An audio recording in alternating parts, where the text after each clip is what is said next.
full knowledge of Ratan Tata. Charge number 5, Nano consistently lost money, was being done only for emotional reasons.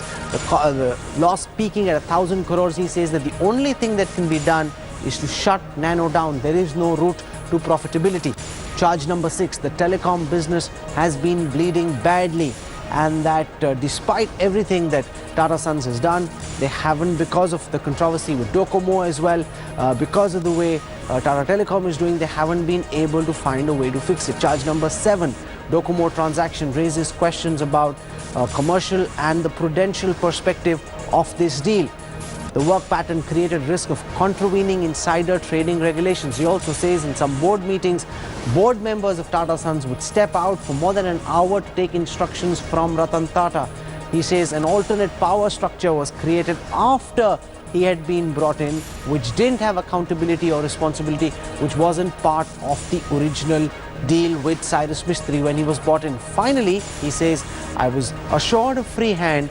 The previous chairman was to step back, and he refused to do so. Here's the full story. Stepping out of his Tata SUV, ousted Tata Son chairman Cyrus Mistry walked past the media glare and let his silence do the talking. But soon the silence was going to explode in the form of an overwhelming email to all members of the board.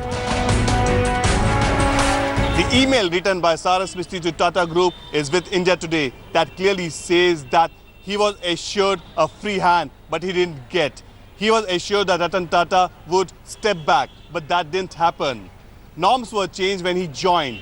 In fact, inappropriate interpretation took place when decisions were taken. In fact, finally he said that Ratan Tata's emotion kept the Tata Group in loss-making Nano venture.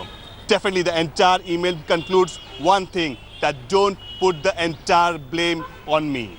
India Today has obtained the exclusive details of the email sent by Mistry to Tata Group. Some of the pointers are, the board of directors has not covered itself with glory. To replace your chairman without explanation must be unique in corporate history. Suddenness of the action has done harm to my reputation, and I want to point out the failure of the part of directors towards stakeholders. That's the concern being mentioned by Mistry to Tata Group. From emotions to talking business, Cyrus Mistry opened the controversial pages of Tata's loss-making entities and warned that the gigantic group stares at a whopping 1.18 trillion rupees write down. In his explosive letter, Cyrus Mistry warned Tata Group of rupees 1.18 trillion write down due to unprofitable business such as Indian Hotels, Tata Motors, Tata Steel Europe, Tata Power Mudra and Tata Teleservices. Even he went ahead making a big statement saying Nano car operation should be shut down as it's a consistently loss-making business. The board has collectively lost confidence in the chairman, and therefore all that has happened involves only a change of position as chairman. In the event that something, the unsolvable is ultimately resolved by the courts. It is one of the biggest boardroom battles in India's corporate history. Cyrus Mistry has not shied away from clearing the air to the Tata board. All eyes now set on the next move that plays out in the Bombay House. With Virendra Singh Gunawat, Bureau Report, India Today. Tata Sons have engaged leading Supreme Court lawyer Harish Salve to go out and explain their perspective. My colleague Anusha Soni spoke to Harish Salve. This is what he had to say. So, Cyrus Mistry has come out and written a letter, and of course it would not be proper to comment on what he has said so far. But Tata Group being a big company, a lot of questions are at play here. What really transpired, and what led to the ouster of Cyrus Mistry? Is it a difference in the values, or what is it that you can help us understand? All that we know is that the board of Tata Sons took this decision. They are all eminent people. It's not about property, it's not about money. It's about confidence. Why they lost confidence, they know. Sir, this is turning out to be into, a legal dispute. You have seen a lot of caveats being filed at the Bombay High Court, at the Company Law Tribunal. Do you see an amicable solution coming into being with the sort of, discourse that has been building around? It's quite possible. I'm sure everybody will rise to the occasion. The cause is more important than personalities. Mr. Cyrus Mistry is a person of great maturity and sobriety, as his behavior in the last 2 days shows, despite all you people provoking him. So I'm quite confident that they will show that, unlike other groups, even in this respect, Tatas are different. Sir, though I take that allegation with all humility, but a lot of people close to the development say that this has been building for a very long time. And what has happened right now is just, a reaction that everyone is seeing, but the discontent was building. Would you agree to that assessment? How would I know? I'm not on the board of Tata Sons. Sir, last question on the legacy and the challenges ahead for the board so far, because this has hurt the brand image of Tata Sons. Well, I don't think this has hurt the brand image of Tata Sons. If there is problem down the road in future, it may hurt the image of Tata Sons. I think as of present, it's all.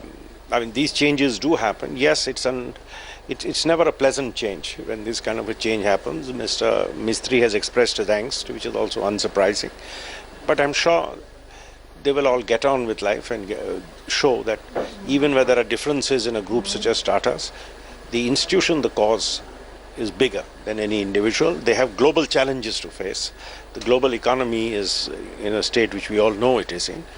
And right now the time is to consolidate and to brave these battles, not battle each other. And I'm sure they all have the maturity to see that. Joining us to talk about the big mystery missile is Sunil Jain, senior business journalist. With us also Sunil Alag. But before I begin our discussion, I want to play out just a part of what V.R. Mehta. Remember, he's the first Tata Sons trustee to be speaking out. He's a member of the Tata Trust. Let's listen to what V.R. Mehta had to say about this entire controversy. We are with Mr. V.R. Mehta, who is member of the Sir Dorabji Trust, which has a large holding in Tata Group. Mr. Mehta, thank you so much for speaking to India today. First of all, you have mentioned when we were talking that what Mr. Mistry has done is unethical. Why do you say so, keeping Tata Group in mind? No, what I was referring to was the Tata values and culture. In Tata's Group, I have been associated with them for some time now, some years, and and it is generally well known that they will not only take a legal position but will also look at the moral correctness of the thing. So they would not necessarily look at only the legal position, not entirely legalistic view, and that is the difference between them and the other groups. But Mr. Mehta also, Mr. Mistry has alleged that he's been a lame duck chairman. Now the other charge has been that he wasn't given free hand in running Tata Sons, and at the same time there have been complaints of sagging revenues from many of the ventures that have not taken off. Was that the bone of contention which led to his replacement? No, I don't quite know what he has said, but I would only say as a general comment that if Mr. Mistry was feeling constrained, he should have discussed it at the board meetings, or he should have discussed with Mr. Tata, or whatever way he had to handle it. After all, he is a experienced person, he is at the helm of the organization, so he cannot today say that I was a lame duck chairman. I don't think that kind of argument can be trotted out by any person at that level of a CEO and of a group big as Tata's are. Several Tata old-timers coming out in strong defense of Ratan Tata, but there are some very serious charges in the Mistry missile. And to talk about them, I've got Sunil Jain and Sunil Alag. Remember, Sunil Jain was on our show last night speaking about several unanswered questions from Ratan Tata and Tata Sons' perspective. And after this missile, there are now even more serious questions, including the charge that there was a 22 crore rupee fraud in AirAsia, which Ratan Tata apparently knew about but chose to look the other way. What are you making, Sunil Jain, of this Mistry missile? Well, I think the very first thing is that, if none of the charges were actually spelled out as to why, Cyrus Mistry was removed. So what he's done is he's sort of heard what everybody said. So there were issues about, people talked about ethics, people talked about the fact that, he never ran the company well. The Tata trustees, the one who was just on the line a little while ago, he talked about the fact that the cash flows had started drying up under Cyrus Mistry. So basically, what Cyrus Mistry has done is he's addressed all those issues here. And there was this talk just now, we just heard about, that there's a Tata ethic, which Mr. Mistry was clearly not following. So, so he's answered everything. So if you look at, for example, the charge about Tata Power spending too much money on the well-spun assets, it was one, probably too much money, and secondly, the shareholders were not taken into confidence on this. So he said that, listen, that in 2006, the Tata bid very aggressively for the Mundra power plant.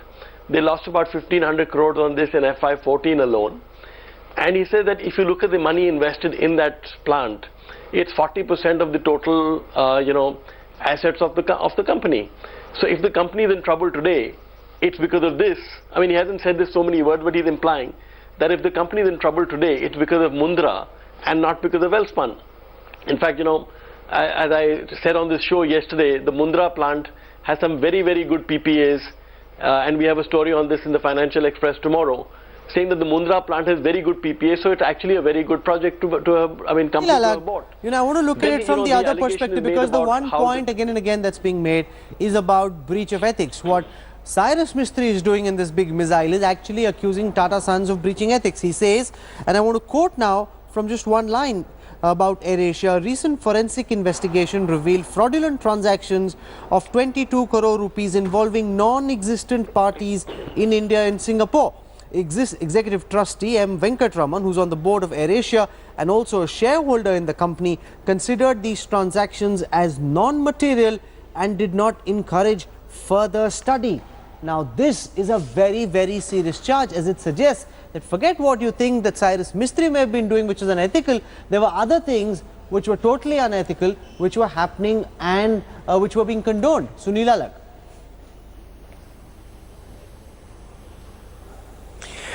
As far as I'm concerned, look, I'm not getting into, and Sunil and Jain and I will agree that, look, we are outguessing each other at the moment. There's a charge which has been made by Cyrus Mistry, and Ratan Tata's group has a chance to respond to it. And I think both sides should be heard. But look, all I want to say, and I said this even earlier, is that probably Cyrus Mistry's style of functioning was not the Tata style. And you might call, it's got nothing to do with ethics, because ethics gets into another zone. You might have one CEO who's unethical and that CEO should be removed. It's got nothing to do with Ratan Tata or Cyrus Mistry. And all I'm saying is that, look, if he was, when you step into somebody's shoes as that of Cyrus Mistry in terms of stepped into an icon's shoes, and you want to make changes because he's a younger guy and he brings his own style, his own people, then do it in a particular fashion rather than riding over. Maybe he was not consulting the board. Maybe he was not consulting even Ratan Tata, although Ratan Tata had left. That, look, what actually happened? He was just taking his own call and he was moving forward. The things that he was promised, Sunil Jain, that he would be allowed to, where he says in this letter it was made clear to him that he would be given a free hand. I want to quote one more paragraph towards the end. Once the trust directors, Nitin Nohria and Vijay Singh, had to leave a Tata Sons board meeting which was in progress for almost an hour, keeping the rest of the board waiting in order to obtain instructions from Ratan Tata. Such a work pattern has also created the added risk of contravening insider trading regulations and exposed the trust, apart from exposing the trustees, to potential tax liabilities. Now, that's again a very serious charge, that despite being told that he'd be given a free hand, Ratan Tata constantly continued to meddle and muddle with his affairs, not allow, which he says turned him into a lame duck chairman. Yeah, absolutely. This is a point that Cyrus Mistry, makes throughout that letter. So, firstly he talks about Tata Power and all those legacy hotspots that he calls. Then he said that, the Singapore airline or the AirAsia, the JVs were virtually thrust upon him by Ratan Tata. Then, you know, Nitin Noria and other independent directors were shown, you know, just yesterday somebody was saying that these are great professionals, and, you know, and they wouldn't have just, you know, gone against Mr. Mistry because somebody wanted them to. So by talking about this, he's just showing that all this talk, and, you know, as Sunil Alagh said, and I'd reiterate, that this is Mr. Mistry's allegation. But there are allegations from the other side also. So what he's basically showing in this letter is that the group is like many other groups, that there are lots of problems with it, and please don't assume that the previous regime was you know, the perfect regime, and my regime or Cyrus Mistry's regime actually is the worst one. I think that's the simple point that he's making. But so, Sunil Alagh, very worryingly, reference to an $18 billion write-down, which essentially says if you look at these companies, look at how badly they're doing, a realistic assessment of the fair value of these businesses could potentially result in a write-down over time of about 1,18,000 crore rupees. Now, that's something the SEBI seems to, and several other regulatory agencies seem to be very worried about, Mr. Alagh. You know, look, all I'm saying is, like as Sunil Jain, I'm not getting into who's right and who's wrong. Look, even look at the example of Tim Cook. What did Tim Cook do after Steve Jobs when he took over? He brought about many changes that Steve Jobs never thought about. But he always brought about it with carrying everybody around him. I think perhaps Cyrus was probably running it. The difference between Cyrus and everybody else is that, look, if a professional manager comes in, he's guided by the board, and if he doesn't like it, he leaves or he accepts what the board says. Here you've got a shareholder who has 19%, who's the chairman, and that's the difference. So he probably thought that I don't need to consult. I don't need to keep the board informed. I'm on the right track and I'm going to do the following things. It's a question of bringing about a dramatic change in a Tata Group company which is there. Carry the people with you, and the mistake, I'm not getting into whether there were debt, whether there was X. Tata's as a very quickly, Sunil Jain, in conclusion, what do you believe happens next? What happens next? Very quickly. Well, you know, I think the very important thing, firstly, you know, I don't believe these numbers of 18 billion are sacrosanct. So one of the points, and when he talks about a $4 billion hit on Tata Docomo, that would largely be because of the investment that Mistry himself made over the last 2 years.